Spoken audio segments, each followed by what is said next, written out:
Dans cette vidéo, nous allons voir comment nous devons configurer PowerShell pour pouvoir travailler avec AWS, puisqu'avec PowerShell, on peut créer des ressources sur AWS, on peut travailler avec l'API AWS. Alors pour ça, dans un premier temps, on va d'abord ouvrir la console PowerShell et on va devoir installer un certain nombre de modules. On ouvre le fichier PowerShell et AWS et on va commencer à installer les modules.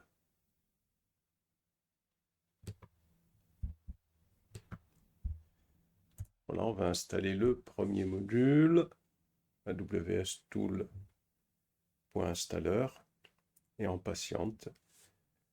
Ici, donc, on écrit Yes et on valide.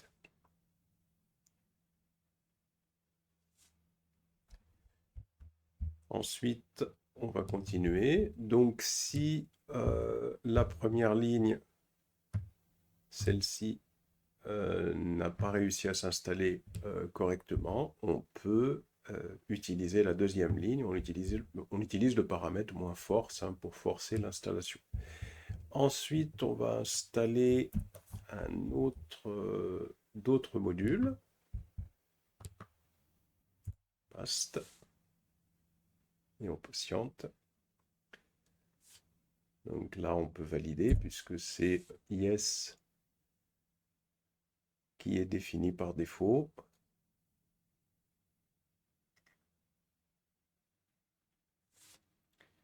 Voilà. Ensuite, on continue. Installer les modules suivants.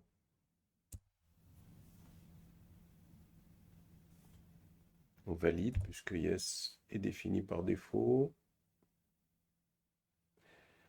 Alors, ici, il nous dit qu'il faut des droits administrateurs. Donc, on va fermer. On va rappeler PowerShell. Bouton droit. On va l'exécuter en tant qu'administrateur pour avoir les droits d'administrateur. Et on va coller la commande qui n'est pas passée.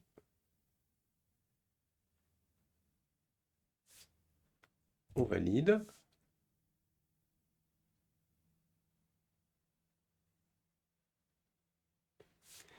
Voilà. On continue l'installation avec les modules suivants.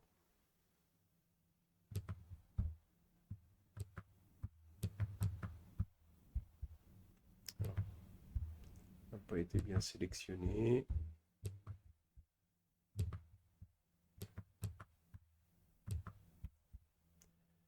On commence.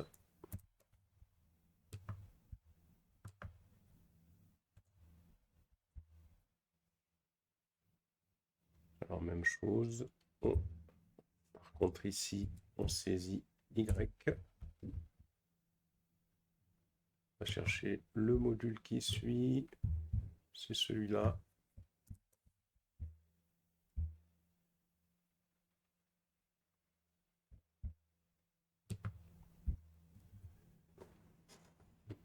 On patiente.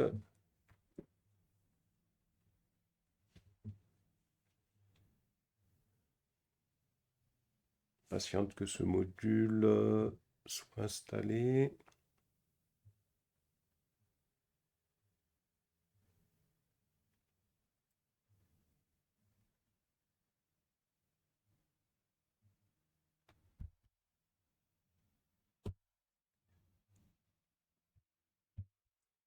Voilà. Donc, on va chercher la ligne suivante. Donc, on avait installé le module Netcore. On récupère le module suivant.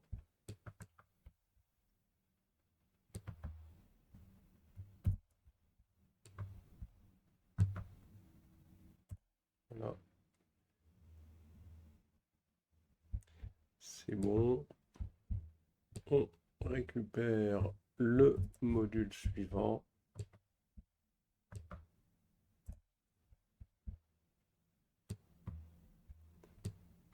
On va tous les récupérer.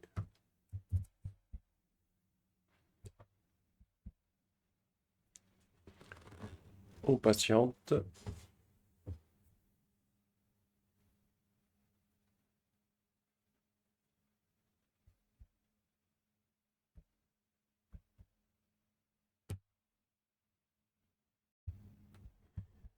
Le module qui suit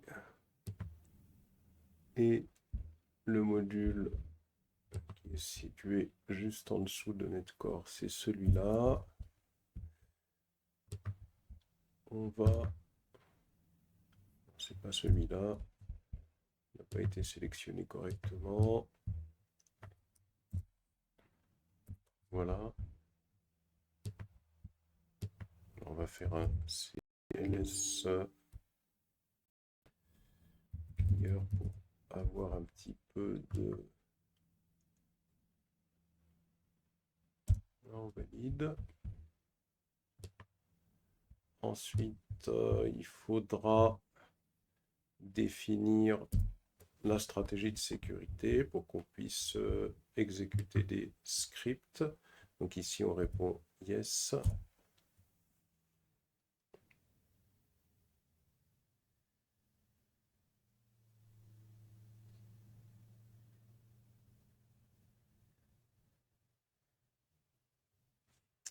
Patiente.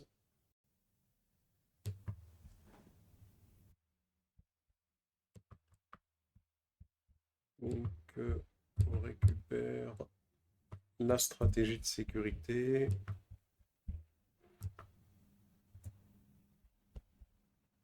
Exécute. Ensuite, on va utiliser, exécuter cette instruction pour voir la version des outils AWS PowerShell qu'on a installés, pour s'assurer qu'ils sont bien installés. Même chose ici pour voir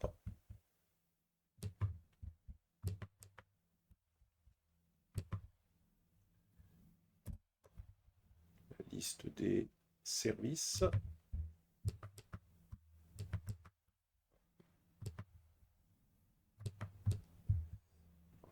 Copier-coller des fois a du mal à passer. Voilà, donc la liste des services qui ont été installés, PowerShell AWS. Ensuite, ici, pour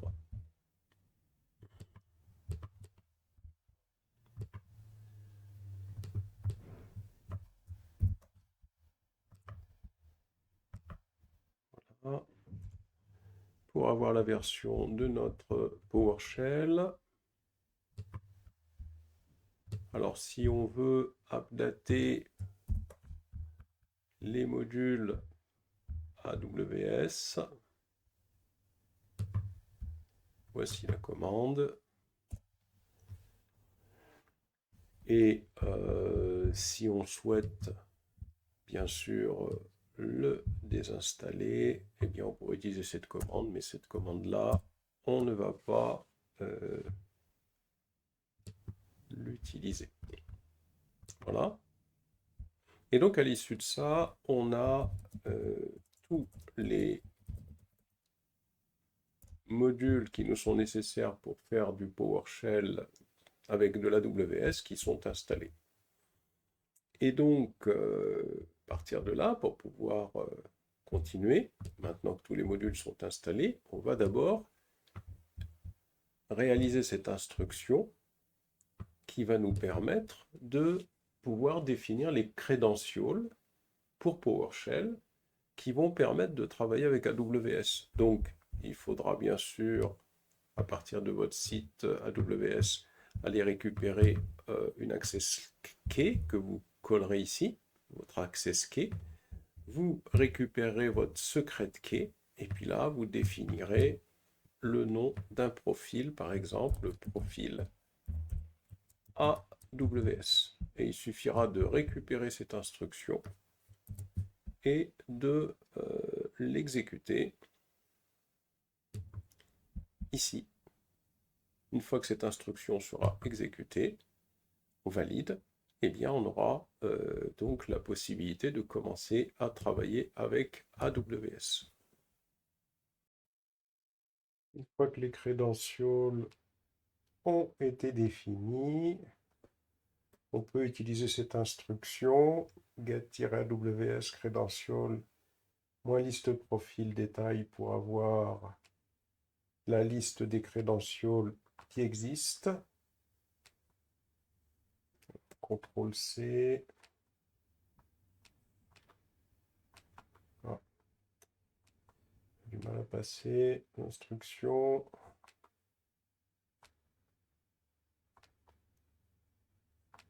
Voilà. Et là, ça nous permet d'avoir le credential profil AWS.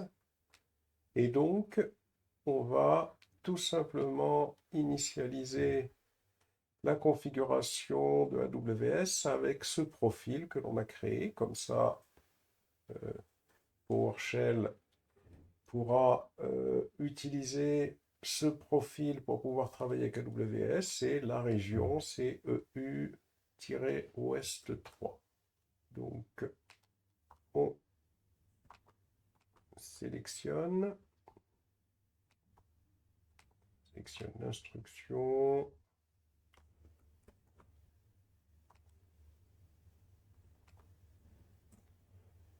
Voilà. Et ensuite, on a deux modules à installer pour pouvoir créer une instance EC2 avec PowerShell.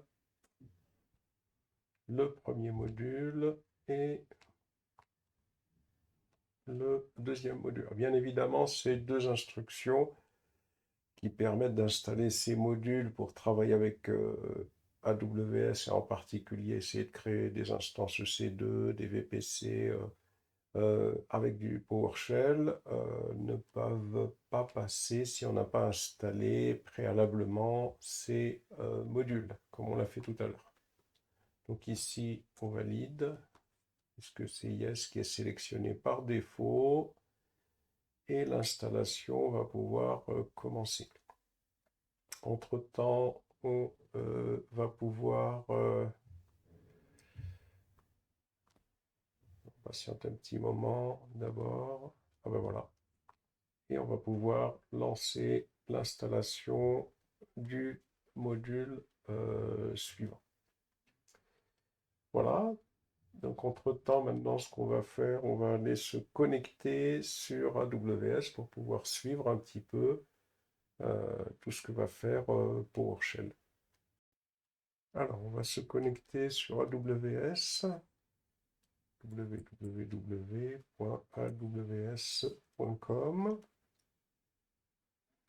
On se connecte à la console.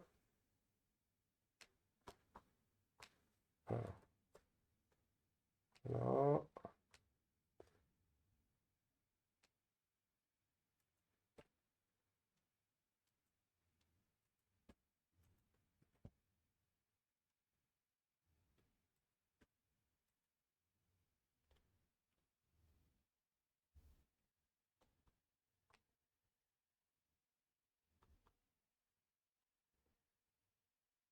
Voilà.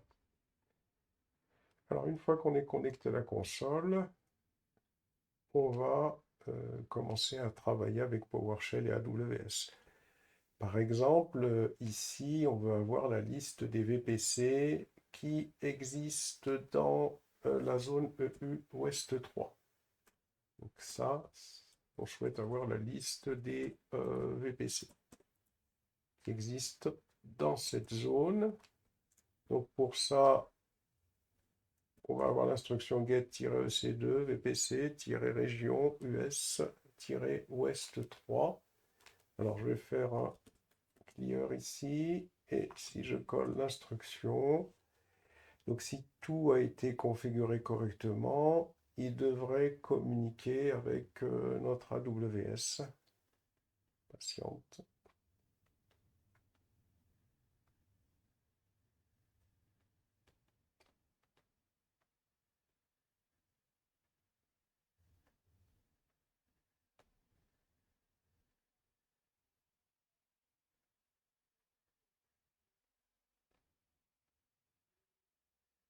Il semble qu'il y a une difficulté. Patiente un petit moment.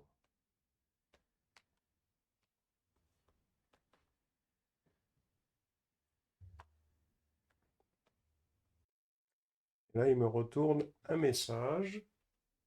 Alors, probablement que si on regarde l'instruction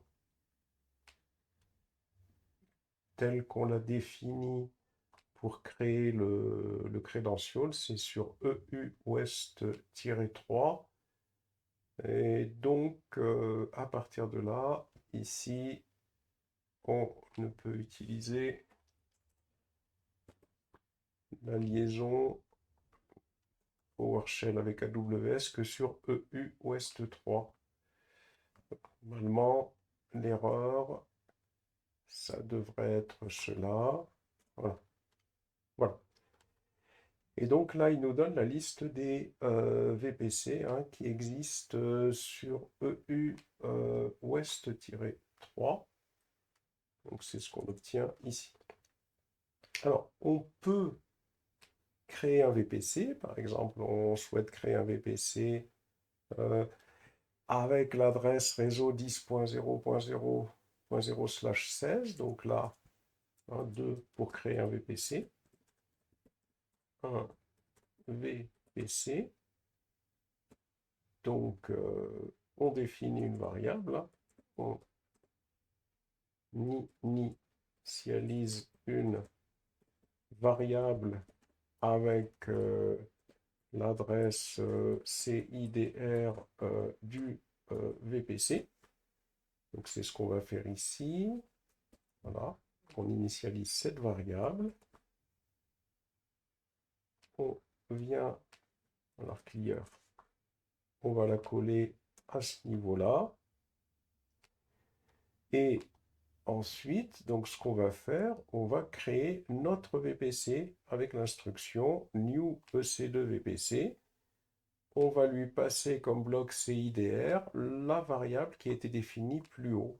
Donc c'est ce qu'on fait, c'est ce que fait cette instruction.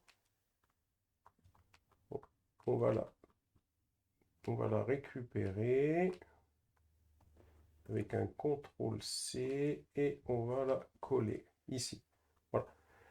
Allons vérifier, est-ce qu'il y a bien... Alors, ici on va écrire VPC. VPC.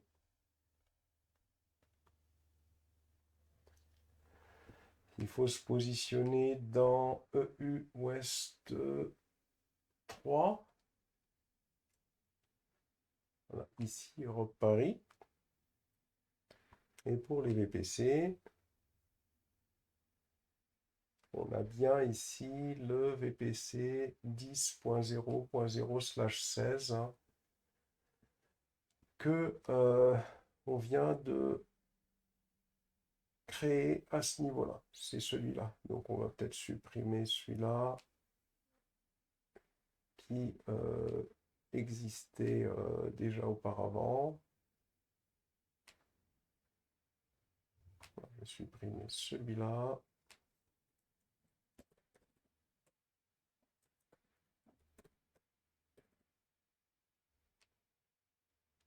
Voilà. Et pour bien s'assurer que c'est bien celui-là qui nous a créé, je vais encore le supprimer ici, celui-là, pour le recréer. Comme ça permettra de voir que c'est bien notre commande qui a créé ce VPC. Alors, on recommence. On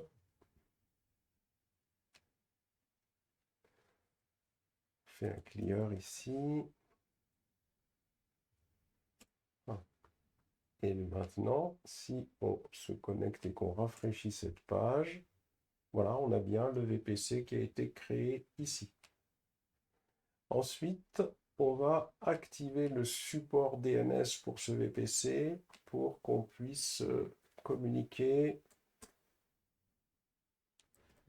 avec l'extérieur pour activer le support DNS et en particulier pour pouvoir utiliser donc le DNS. Donc edit-ec de VPC attribute moins VPC $VPC, c'est-à-dire ce VPC là, hein, c'est celui-là auquel on va affecter, sur lequel on va activer le DNS. Point VPC ID, c'est-à-dire que ça c'est une syntaxe qui va permettre de récupérer l'ID de ce VPC, enable DNS support through. Voilà, on active tout simplement le DNS. Voilà. Alors, ici, ça permet d'activer le support DNS. Et ici, ça permet de pouvoir attribuer donc des résolutions d'adresse DNS, hein, enable DNS hostname $through. Donc c'est toujours dans le cadre de l'activation de notre DNS. Donc on y va ici.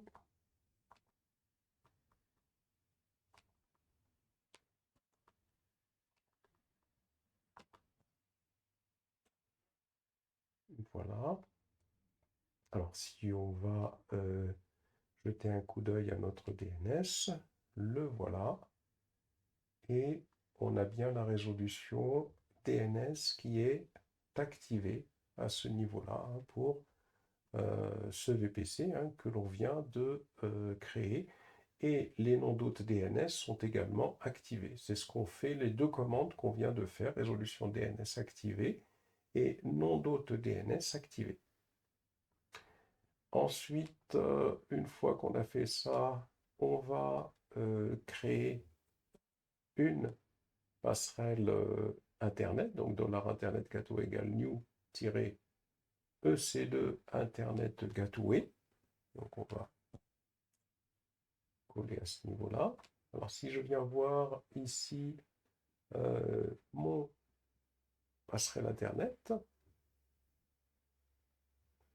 alors on vient normalement de créer celle-là. On va la supprimer pour s'assurer que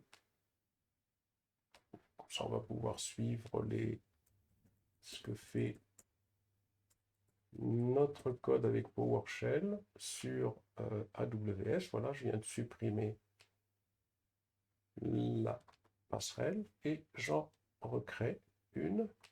Donc ici, si je rafraîchis, voilà, j'ai bien la passerelle Internet qui a été créée, qui pour l'instant est en mode detached. Elle a été attachée à aucun VPC. Et maintenant, nous, donc alors ici, on va indiquer quatrièmement création d'une passerelle Internet. Voilà.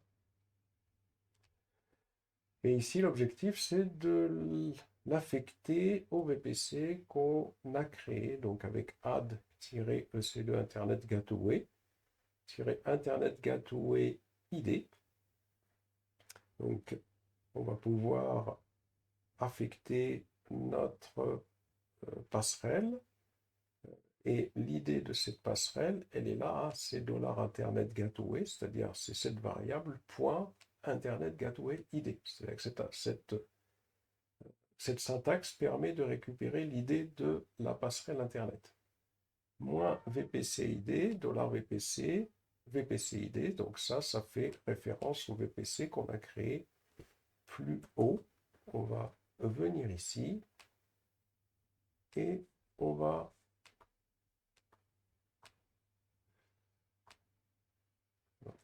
CTRL-C. ça a du mal à passer, le copier-coller. Voilà. Alors, A2EC de l'Internet Gateway. A positional parameter cannot be found that accept argument VPC. Donc, on a une erreur de syntaxe sur cette instruction. Alors, ici, il faut mettre moins VPCID, c'est-à-dire on a une erreur de syntaxe. À ce niveau-là, le moins n'avait pas été pris en compte.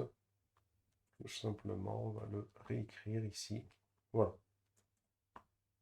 Donc, création d'une passerelle Internet et affectation au VPC que l'on a créé. Donc maintenant, si on retourne sur si on retourne sur AWS, alors on va avoir, là, il faut rafraîchir au niveau des passerelles. Voilà, on a la passerelle celle qui a été créée, qui est maintenant en mode attached et qui est attaché à tel VPC. Si on va sur le VPC en question, c'est bien celui qu'on avait créé, le 10.0.0.16. Donc, là, on a attaché une passerelle, ça va permettre d'aller sur Internet. Et maintenant, on va créer une table de routage, puisqu'il va falloir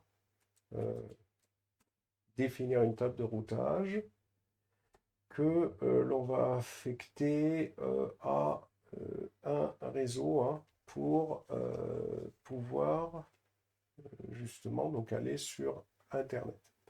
Et donc ici, ça va être la création d'une table de routage.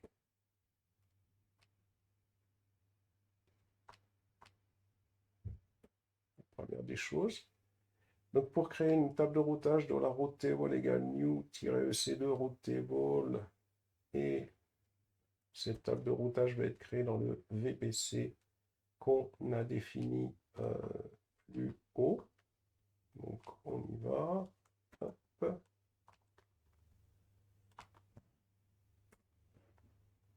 Voilà.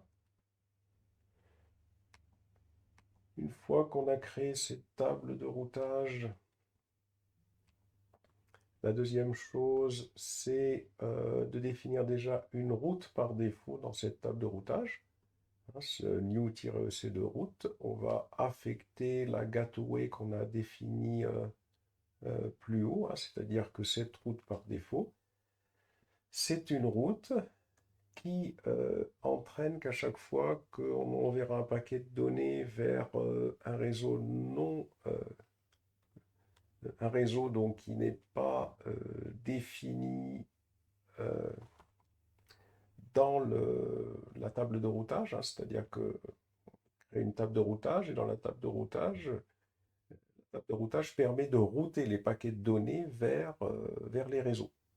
Et lorsque un paquet de données va être envoyé vers un réseau qui est non défini dans la table de routage, on l'enverra vers la route par défaut, et cette route par défaut passera par la passerelle. Donc en particulier, à chaque fois qu'on voudra sortir sur le réseau Internet, par exemple, on passera par cette route par défaut qui enverra le paquet vers la passerelle. Donc on récupère cette instruction et on va la coller ici. Donc ici, on peut indiquer, sixièmement, on définit une route par défaut dans la table de routage.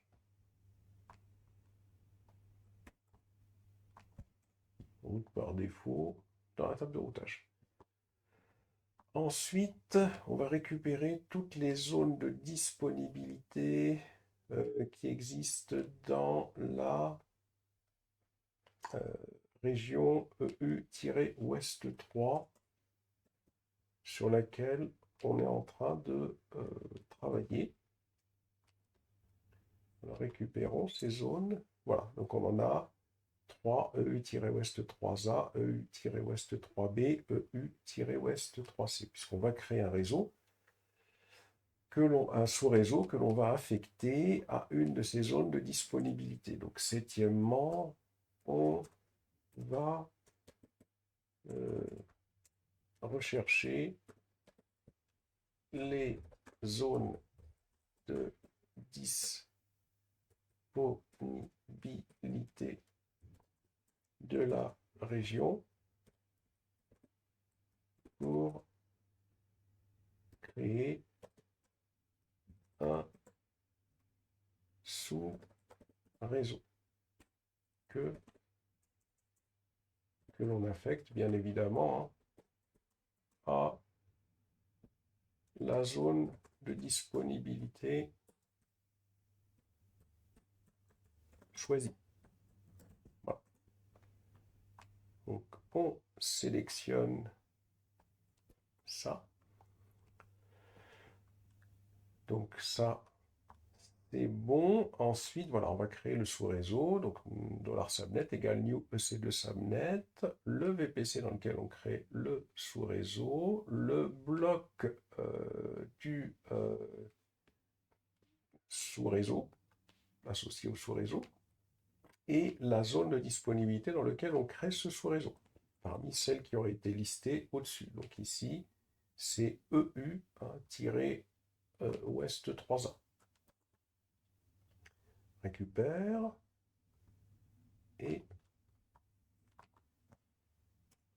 on colle. Alors ici, oui, donc ça c'est, il faut voir les tirets qui ne... Voilà, donc ça veut dire que ici, il y a un tiret qui est manquant, puisque c'est une option, et donc hein, cette option, elle va tout simplement donc définir la zone de disponibilité dans laquelle on a affecté dans lequel on a créé le sous-réseau.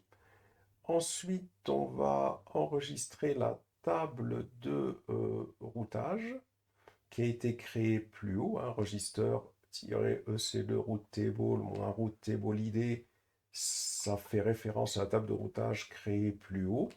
On va l'enregistrer dans le sous-réseau qu'on vient de définir plus haut ici. Donc ici,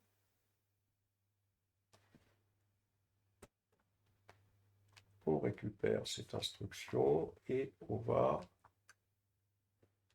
tout simplement la coller ici. Donc, huitièmement, on affecte la table de routage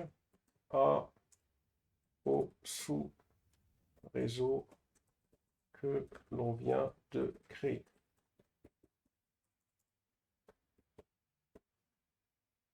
Voilà.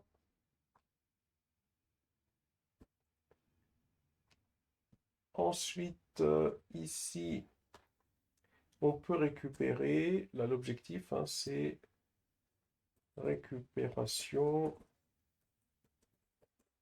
des amis Windows.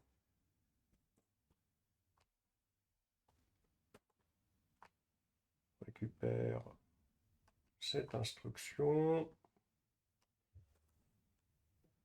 Viens ici, on fait un clear, on colle, on valide. Et là, il nous récupère la liste des amis Windows. C'est-à-dire, puisqu'on a besoin des idées d'amis hein, pour pouvoir créer une machine virtuelle. Donc ça nous permet de les avoir de cette façon-là. On peut également récupérer la liste des amis Linux et Linux. C'est juste en dessous, instruction. Voilà. Donc là, on va récupérer la liste des amis Linux. Ici. Ici.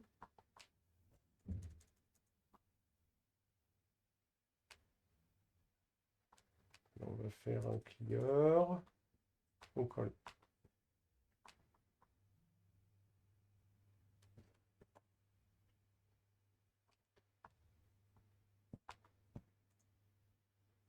Voilà, donc là on a la liste des amis Linux, hein, à ce niveau-là, donc les Amazon Linux. Alors bien sûr,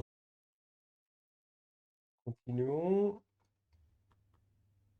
Donc on a l'ensemble des images Linux. On peut également essayer de récupérer une image particulière. Alors d'abord, on va récupérer cette syntaxe ici.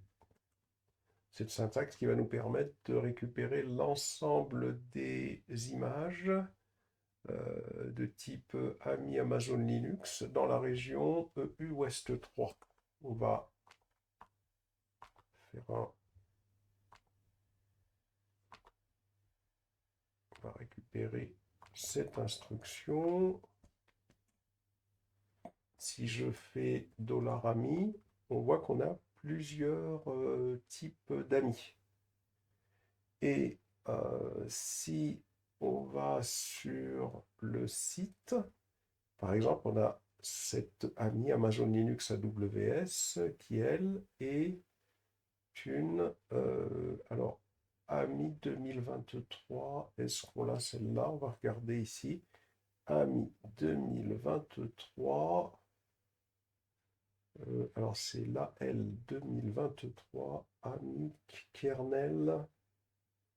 Alors, si on la recherche, hein, bah, si on voit de toute façon ici les idées des amis, on peut faire une petite recherche par rapport à ça pour s'assurer. On a l'ami 03F12AE. Donc, si on revient ici, AMI 03F12AE, c'est celle-là. Elle est ici, là, voilà, 85. On voit qu'elle correspond bien à celle-là. Voilà, je reviens ici. Hein. Celle-là. On pourrait donc éventuellement la filtrer. Si je récupère ce nom, je reviens ici et ici, je vais essayer de filtrer par rapport à ce nom pour qu'il ne me donne pas toute la liste. Hein. Je récupère cette instruction, je viens ici, je colle, je valide et si j'écris $AMI, voilà. $AMI, j'aurai qu'un seul ID. Donc ça, c'est intéressant comme instruction. Quand on a le nom de l'image et on souhaite donc avoir l'idée de l'ami d'une Amazon Linux, on a une syntaxe ici intéressante qui nous évite d'aller voir sur le cloud d'Amazon pour récupérer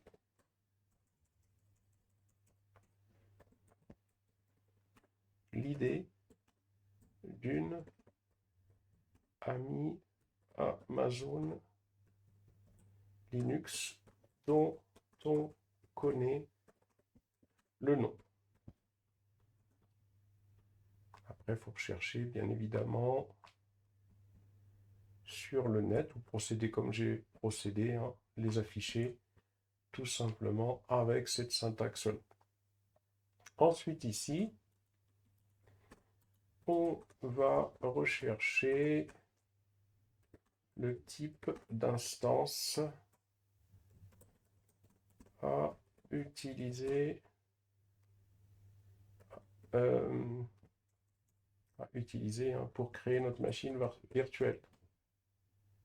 Notre machine virtuelle. Alors, on a plusieurs instructions avec PowerShell. Alors, pour trouver tous les types d'instances existants avec PowerShell, il suffit de saisir get EC2 instance type, ici. Alors, bouton droit, copier, et on colle. Voilà, ça va nous donner tous les types d'instances existants. Donc, beaucoup d'informations non filtrées. Maintenant, on pourrait filtrer, par exemple, ici, get instance type, on donne la région, et on définit le type d'instance d'objet, c'est-à-dire que là, c'est uniquement les informations liées à la CPU que l'on veut qu'il nous affiche, pas plus. On ne veut pas qu'il nous affiche d'autres caractéristiques. Donc si je valide, voilà, il nous affiche les types d'instances avec les CPU. On peut aller encore plus loin, on peut avoir un filtre dans lequel on va à ce niveau-là. Alors ça c'est la même syntaxe qu'au-dessus, donc on ne va pas la répéter deux fois. Ici, on a un autre type de filtre. Donc là, on va rechercher par rapport à la taille de la mémoire et par rapport au nombre de CPU. Ici, on récupère et on colle. Voilà, donc ça permet d'avoir des filtres pour sélectionner en fonction des paramètres que l'on souhaite.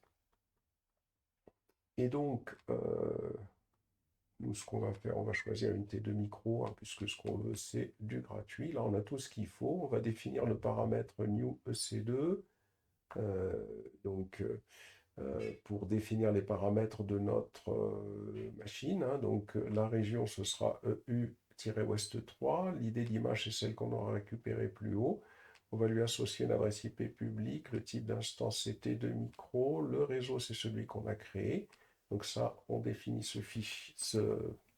cette variable qui va contenir les caractéristiques de la machine que l'on souhaite créer. Et il ne nous restera plus qu'à lancer la création de la machine. Voilà.